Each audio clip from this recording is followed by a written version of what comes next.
नमस्कार। आज हम यूरोप के समाज में हुए बड़े बदलावों और रूसी क्रांति के प्रभावों की कहानी जानेंगे। पिछली शताब्दियों में समाज की संरचना, लोगों के अधिकार और सत्ता के स्वरूप में गहरे परिवर्तन आए। इन परिवर्तनों ने न केवल यूरोप बल्कि पूरी दुनिया की राजनीति, अर्थव्यवस्था और सामाजिक सोच को प्रभावित किया। इस वीडियो में हम देखेंगे कि कैसे औद्योगिक क्रांति, समाजवाद, 20वीं सदी के अंत और 20वीं सदी की शुरुआत में यूरोप में समाज के ढांचे में बड़ी हलचल मची। औद्योगिक क्रांति के बाद नए नए शहर बसे, रेलें दौड़ने लगी और उद्योगों का विस्तार हुआ। इससे किसानों, मजदूरों और बच्चों के जीवन में भारी बदलाव आया। काम के घंटे लंबे थे, मजदूरी कम थी और जीवन कठिन था। इन समस्याओं के समाधान के लिए समाज में नए विचार जन्मे, जैसे कि समाजवाद।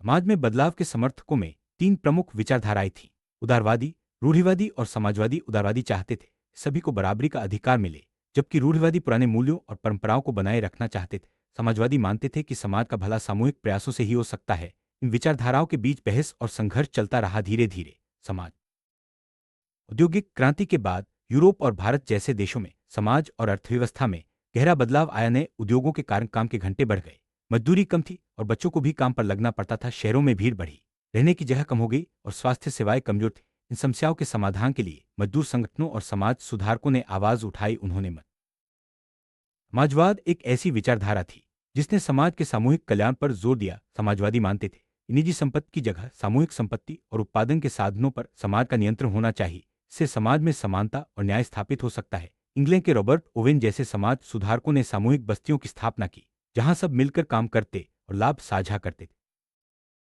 कार्ल मार्क्स और फ्रेडरिक एंगेल्स ने समाजवाद को एक नई दिशा दी। उनका मानना था औद्योगिक समाज में पूंजीपति और मजदूरों के बीच संघर्ष अनिवार्य है। जब तक उत्पादन के साधनों पर निजी स्वामित्व रहेगा, तब तक मजदूरों की स्थिति नहीं सुधरेगी। उन्होंने मजदूरों से आह्वान किया कि वे एकजुट होकर पूंजीपतियों के खिलाफ संघर्ष करें और एक ऐसे समाज की स्थापना करें जहां समानता।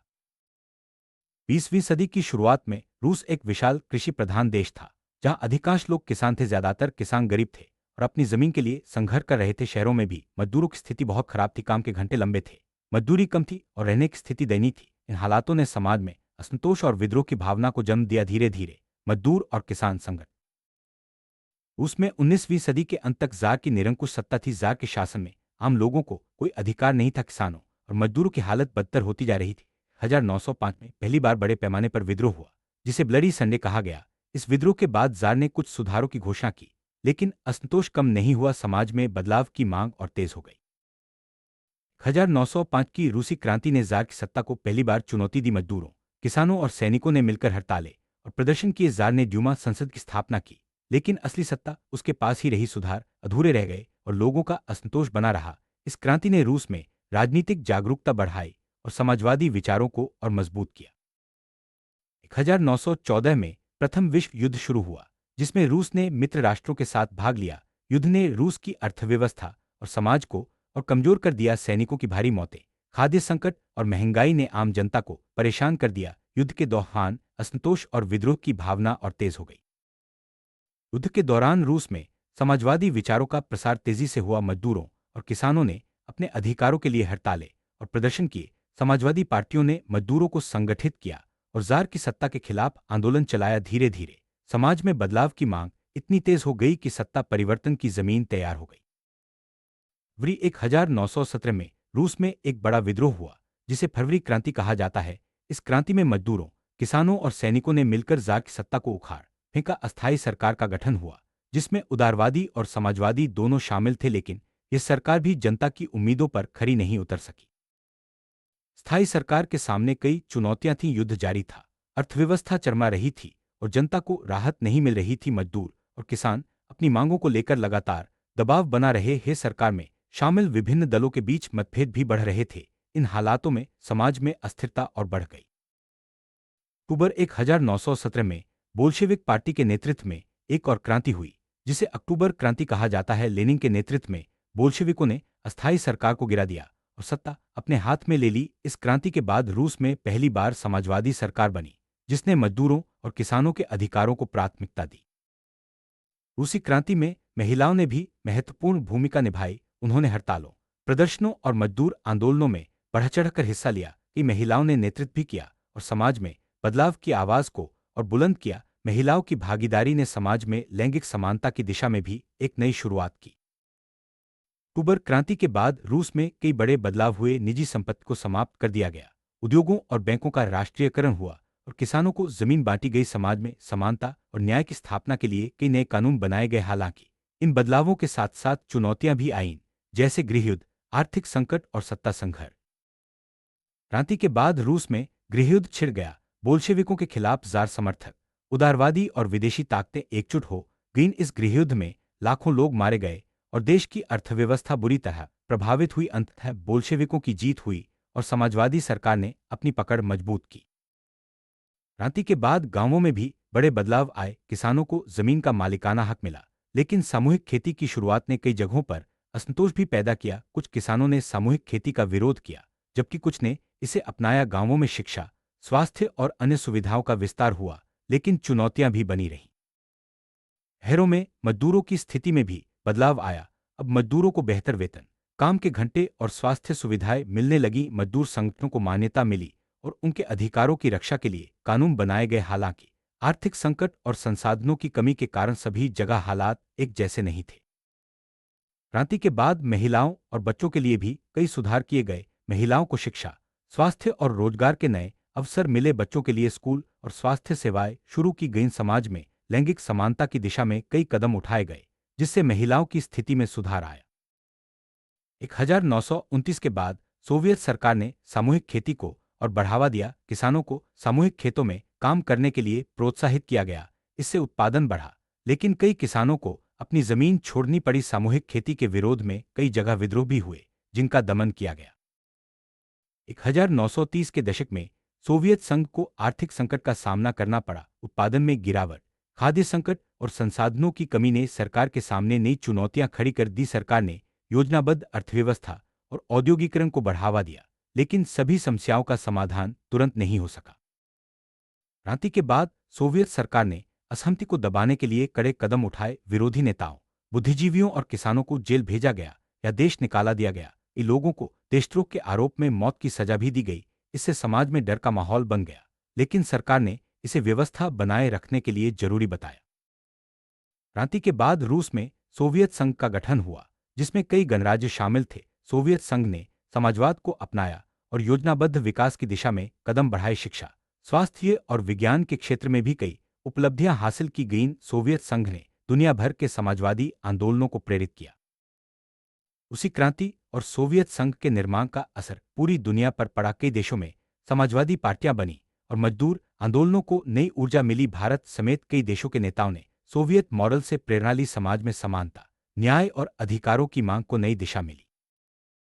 भारत में भी समाजवादी विचारों का प्रभाव पड़ा। कई नेताओं और बुद्धिजीवियों ने समाजवाद को अपनाया और समाज में समानता और न्याय की मांग की। भारतीय स्वतंत्रता संग्राम में भी समाजवादी विचारधारा की झलक दिखी। कई साहित्यकारों और लेखकों ने समाजवादी विचारों को अपने लेखन में स्थान दिया। रूसी क्रांति के बाद महिलाओं की स्थिति में भी सुधार हुआ। उन्हें शिक्षा, स्वास्थ्य और रोजगार के नए अवसर मिले। समाज में लैंगिक समानता की दिशा में कई कदम उठाए गए। महिलाओं ने राजनीति, विज्ञान और कला के क्षेत्र में भी महत्वपूर्ण योगदान दिया। क्रांति के बाद साहित्य और कला के क्षेत्र में भी बड़े बदलाव आए। कई लेखकों, कवियों और कलाकारों ने समाजवादी विचारों को अपनी रचनाओं में स्थान दिया। कला और साहित्य के माध्यम से समाज में बदलाव की आवाज को और बुलंद किया गया। सोवियत सरकार ने शिक्षा के क्षेत्र में भी कई सुधार किए। सभी बच्चों के लिए अनिवार्य और मुफ्त शिक्षा की व्यवस्था की गई। विज्ञान, गणित और तकनीकी शिक्षा पर विशेष ध्यान दिया गया। इससे समाज में जागरूकता और कौशल का स्तर बढ़ा। स्वास्थ्य के क्षेत्र में भी कई सुधार किए गए। अस्पताल, क्लिनिक और स्वास्थ्य केंद्र खोले गए। सभी नागरिकों को मुफ्त स्वास्थ्य सेवाएं उपलब्ध कराई गईं। इससे समाज में स्वास्थ्य स्तर में सुधार हुआ और जीवन प्रत्याशा बढ़ी। सोवियत सरकार ने औद्योगिकरण को तेजी से बढ़ावा दिया। भारी उद्योग, मशीनरी और विज्ञान के क्षेत्र में बड़े निवेश किए गए। इससे देश की अर्थव्यवस्था मजबूत हुई और रोजगार के नए अवसर पैदा हुए। हालांकि इस प्रक्रिया में कई चुनौतियां भी आईं। सोवियत संघ ने योजनाबद्ध अर्थव्यवस्था को अपनाया। सरकार ने उत्पादन, वितरण और विकास के लिए योजनाएं बनाईं। इससे संसाधनों का बेहतर उपयोग हुआ और समाज में समानता बढ़ी। हालांकि योजनाओं के क्रियान्वयन में कई बार समस्याएं भी आईं। कृषि के क्षेत्र में सामूहिकता को बढ़ावा दिया गया। किसानों को सामूहिक खेतों में काम करने के लिए प्रोत्साहित किया गया। इससे उत्पादन में वृद्धि हुई, लेकिन कई किसानों को अपनी जमीन छोड़नी पड़ी। सामूहिक खेती के विरोध में कई जगह विद्रोह भी हुए। सोवियत सरकार ने श्रमिकों के अधिकारों की रक्षा के लिए कई कानून बनाए। काम के घंटे तय किए गए, न्यूनतम वेतन और सुरक्षित कार्यस्थल की व्यवस्था की गई। श्रमिक संगठनों को मान्यता दी गई और उनके हितों की रक्षा के लिए सरकार ने कई कदम उठाए। क्रांति के बाद समाज में सांस्कृतिक बदलाव भी देखने को मिले। परंपरागत रीति रिवाजों की जगह नए विचारों और मूल्यों ने ली। कला, साहित्य, संगीत और रंगमंच के क्षेत्र में नए प्रयोग हुए। समाज में वैज्ञानिक सोच और तर्कशीलता को बढ़ावा मिला।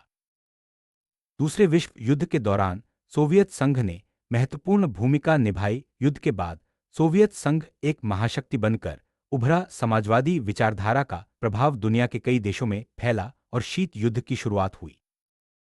दूसरे विश्व युद्ध के बाद दुनिया दो ध्रुवों में बंट गई। एक तरफ अमेरिका और पूंजीवादी देश, दूसरी तरफ सोवियत संघ और समाजवादी देश। इस टकराव को शीत युद्ध कहा गया। दोनों पक्षों ने विज्ञान, तकनीक और सैन्य शक्ति में आगे निकलने की होड़ लगाई। 1991 में सोवियत संघ का विघटन हो गया। कई गणराज्य स्वतंत्र देश बन गए। समाजवादी व्यवस्था की जगह पूंजीवादी व्यवस्था ने ले ली। इस बदलाव ने दुनिया की राजनीति और अर्थव्यवस्था को गहराई से प्रभावित किया। सोवियत संघ के विघटन के बाद भी समाजवाद की विरासत दुनिया भर में बनी रही। कई देशों में समाजवादी विचारधारा आज भी जीवित है। समाज में समानता, न्याय और अधिकारों की मांग को समाजवाद ने हमेशा प्रेरित किया है। भारत में भी समाजवादी आंदोलन ने गहरा असर डाला। स्वतंत्रता संग्राम के दौरान और उसके बाद कई नेताओं ने समाजवादी विचारों को अपनाया। शिक्षा, स्वास्थ्य और भूमि सुधार जैसे क्षेत्रों में समाजवादी नीतियों का असर दिखा। समाजवाद ने समाज में समानता की दिशा में कई कदम बढ़ाए। जाति, धर्म और लिंग के आधार पर भेदभाव को कम करने की कोशिश की गई। शिक्षा और स्वास्थ्य जैसी बुनियादी सुविधाओं को सभी के लिए उपलब्ध कराने पर जोर दिया गया। आज भी समाजवाद की विचारधारा दुनिया के कई देशों में मौजूद है। शिक्षा, स्वास्थ्य, रोजगार और सामाजिक सुरक्षा के क्षेत्र में समाजवादी नीतियां अपनाई जाती हैं। समाज में समानता और न्याय की दिशा में समाजवाद की भूमिका महत्वपूर्ण रही है। रूसी क्रांति और समाजवादी आंदोलनों ने समाज में बदलाव की प्रेरणा दी। लोगों ने अपने अधिकारों के लिए संघर्ष करना सीखा और समाज में न्याय और समानता की मांग को बुलंद किया। यह प्रेरणा आज भी समाज में बदलाव के लिए जरूरी है। यूरोप और रूस के समाज में हुए बदलावों और क्रांतियों ने पूरी दुनिया को प्रभावित किया। समाजवाद, समानता और न्याय की अवधारणा ने समाज को नई दिशा दी। आज भी समाज में बदलाव की जरूरत बनी हुई है और इतिहास से मिली सीख हमें आगे बढ़ने की प्रेरणा देती है। इस वीडियो में हमने जाना कि कैसे समाज में बदलाव, विचारधाराओं की टकराहट और क्रांतियों ने इतिहास की दिशा बदल दी। समाजवाद और रूसी क्रांति ने समानता, न्याय और अधिकारों की लड़ाई को नई ऊर्जा दी। आज भी समाज में बदलाव की जरूरत है और हमें इतिहास से सीख लेकर आगे बढ़ना चाहिए। धन्यवाद।